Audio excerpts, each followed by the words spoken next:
Kaugnay po sa pagkasawi ng isang menor de edad sa Tondo, Maynila dahil sa paputok at iba pang paghahanda para sa bagong taon. Makakapanayan po natin si Manila Police District Spokesperson Police Major Philip Ines. Magandang umaga po sa inyo, sir.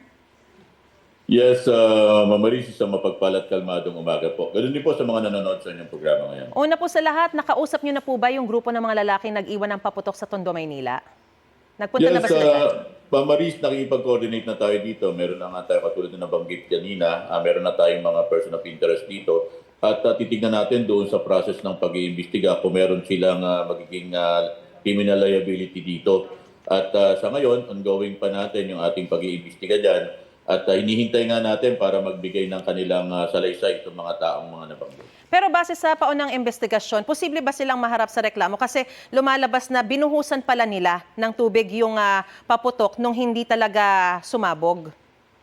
Mamaris, titignan po natin doon sa course ng investigation kung meron po tayong makikita na pananagutan nilang kriminal ay sasampahan po natin sila ng kaukulang reklamo. Lalo pa na 'di ba may mga kumbaga parang tamang proseso ng pagtatapon pala ng mga paputok, ano? Mukhang hindi informed kasi ang marami nating mga kababayan kaugnay nito. Sir, ano bang gagawin natin sa mga ganyan? Tama kayo, Ma'am Maris. Meron po talaga tayong protocol tungkol dyan sa mga pag-dispose na yan. Lahat po ng makukolekt at makukuha nating mga illegal firecrackers, ipunin po ito at iti-turn over po natin ito sa Regional Civil Security Unit ng NCRPO. Katulong po natin dito yung EOD. At yung process po niya na maghanap po sila ng safe place para po i-dispose yan through burning. Ganun po ang ginagawa dyan. Base po ito sa IRR po ng Memorandum Circular po ng PNP. Sa batas po ba, nakasaad doon kapag halimbawa hindi mo itinapon ng tama, meron po bang provision sa batas natin na gano'n? Lalo na dahil sa nangyaring ito, may namatay at merong ngayon nasa ospital pa rin, naka-confine. Mamaris, titignan po natin lahat yan. At kung meron po nga tayo, katulad na nabanggit ko, kung meron po tayo makikita na kapabayaan, pananagutin po natin yung mga responsabling individual na ito. Maiba naman po tayo ng konti, no? Kasi sa Divisoria, lantaran po yung pagbebenta ng mga ipinagbabawal na paputok. Ano po ba ang mga hakbang dito ng MPD? Alam naman natin na yung MPD, pag pupunta tayo dyan sa Divisoria, nagbabantay din naman po. Pero may nakakalusot pa rin. Tama po kayo dyan, Mamaris. Nakita po talaga natin ng Divisor, napakarami po talagang taong pumupunta dyan. Naitala po natin dyan, mahigit 2 milyon nakaraang taon. At tuloy-tuloy po yung ginagawa natin dito po sa campaign natin sa mga illegal na paputok. Kung saan po, sa ngayon po, meron na po tayong 6 na na-aresto dyan. At sabi nga rin, kulang-kulang 1 milyon na po yung mga nakumpiska natin na mga illegal na paputok. At tuloy-tuloy po natin ginagawa to. At hindi lamang po yung ating monitoring doon sa conventional type, kundi meron din po tayo mga tinatawag na cyber patrolling po para doon naman po sa nagbibenta online.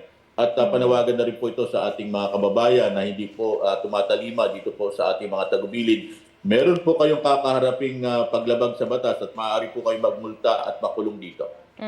So para po malinaw doon sa mga nagpupuslit pa rin at nagtatangka pa rin magbenta ng mga illegal na paputok, kapag nahuli niyo po sila, ay talagang on the spot pwede niyong kumpiskahin yung mga illegal na paputok na yan at pwede niyo silang arestuhin agad-agad?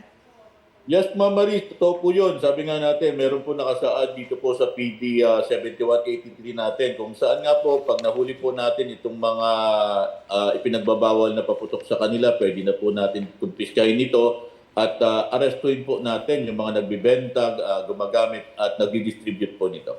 Kumusta naman po yung paghahanda po natin para sa pagsalubong sa bagong taon at saan-saan po magbabantay mga pulis? Dahil sa ngayon po, kahit may mga designated areas para sa fireworks display, mukhang marami pa rin mga nakakalusot ng mga kabataan na nagpapaputok kung saan-saan.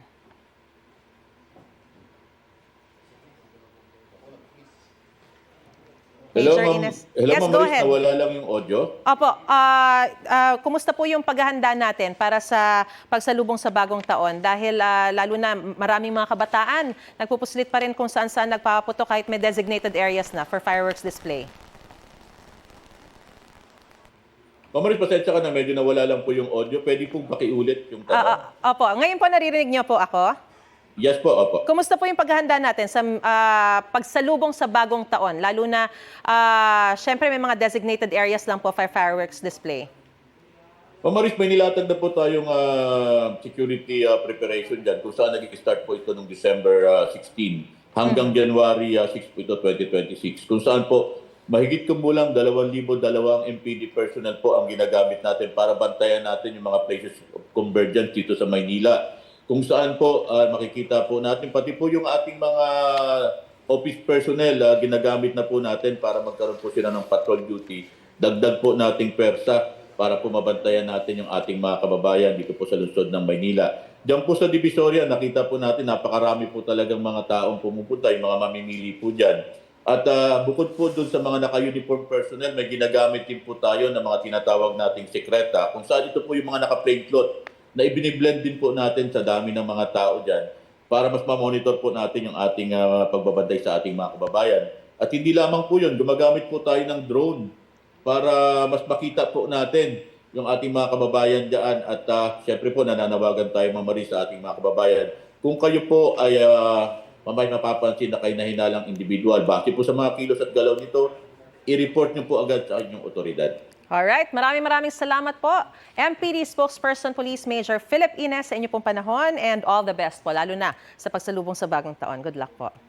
Yes po ma'am, magandang umaga po. Gusto mo bang mauna sa mga balita? Mag-subscribe na sa GMA Integrated News sa YouTube at tumutok sa unang balita.